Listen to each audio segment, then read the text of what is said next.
নমো বিষ্ণুপদে কৃষ্ণপ্রেষ্ঠে ভূতলে শ্রীমতে ভক্তিবেদান্তে স্বামিনীতি নামিনে নমস্তে সরস্বতী দেবে গৌরবাণী প্রচারিণে নির্বিশেষে শূন্যবাদী পাশস্বদেশে তারিণে। জয় শ্রীল স্বামী বড়ুয়াত কি জয়।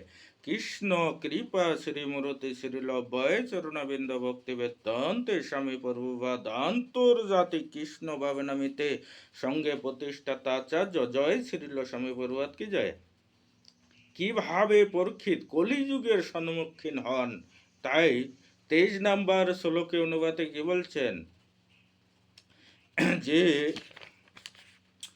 হে ধত্রী মাতা পরম পুরুষোত্তম ভগবান শ্রীহরি স্বয়ং পরমেশ্বর ভগবান শ্রীকৃষ্ণ রূপে অবতরণ গ্রহণ করেছিলেন কেবলই আপনার প্রভূত ভার লাঘব করার জন্য। এখানে তার সকল লীলা সম্পাদনই অপাকৃত, আর সেগুলি মোক্ষ লাভের পথ দ্রর করে তোলে।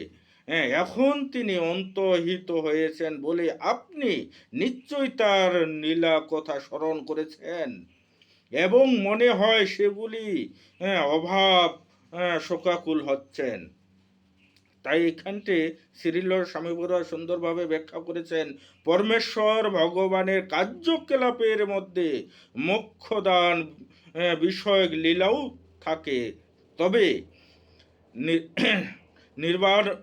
নিবান্ন বা মোক্ষ বিষয়ক কার্যকলাপের চেয়েও অন্য অন্য লীলা থেকে বেশি আনন্দ আস্বাদন করা যায়। তাই শ্রীল জীব গোস্বামী এই বিশ্বনাথ চক্রবর্তী ঠাকুরের মতে এখানে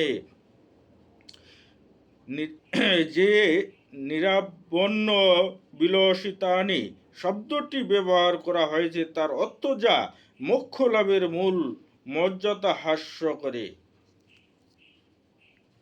তাই নির্বাণ লাভ করতে হলে কঠোর তপস্যা করতে হয়, কিন্তু পরমেশ্বর ভগবান এতই কৃপাময় যে তিনি ভূভার গ্রহণ করার উদ্দেশ্যে অবতার গ্রহণ করেন।